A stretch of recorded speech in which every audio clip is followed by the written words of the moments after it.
अच्छा, आप बता रही है कि मिल के आग लगाई, जानबूझ के आग लगाई गई है? गुल प्लाजा में कभी भी आग नहीं लगी, ये मिली भगत है। कहाँ है मेयर कराची, कहाँ है मुराद अली शाह? तुम लोग बोल के बुटो खपे तो आओ ना, लोगों का नुकसान पूरा करो ना। रमजान चल पे लोग बेरोजगार हो गए, लोग अंदर मर रहे, हमारी जमा पूंजी चली गई, तुम लोग अंदर बैठे हुए हो, अभी तक बाहर नहीं निकले। कैसे लोग हो तुम लोग के अंदर खौफ खुदा नहीं है। कहाँ है पीपल्स पार्टी जिसने पूरे सिंध का बेड़ा गर्क किया? कराची कमा कर देता है, हम टैक्स भरते थे दुकान का। किधर है मेयर कराची जो माफी मांगने आ जाएगा कि हमें माफ कर दे? हम क्या माफी मांगने के लिए बस माफ करते रहे? हमारा नुकसान कौन भरेगा? बच्चे बेरोजगार, किसके कितने माँ बाप यहाँ पे कमाते थे आगे, हमारे बाप की जमा पूंजी लुट गई, हमारे बाप की आखिरी निशानी थी, अरबों का नुकसान हुआ है,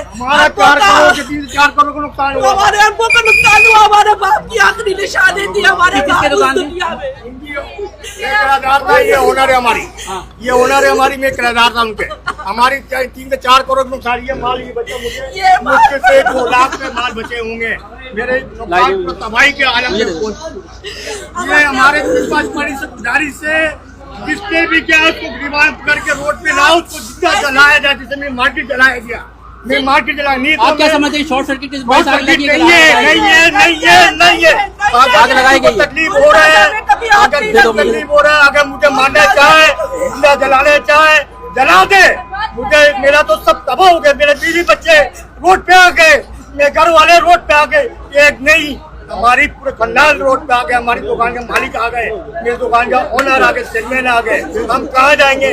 कोई 5 रुपया देने वाला नहीं है। अब मेरा घर कैसे चलेगा? किसी पे सांस है, किसी पे सांस नहीं है। भुट्टू, पीपल्स पार्टी, मुकेरा, मुस्लिम यूनियन, PDI, NP सारे मर गए, कोई जिंदा नहीं है बचा हुआ भी। और जिसको मुझसे तकलीफ है आके मुझसे बात करे, आपके ओनर से भी बात करते हैं तो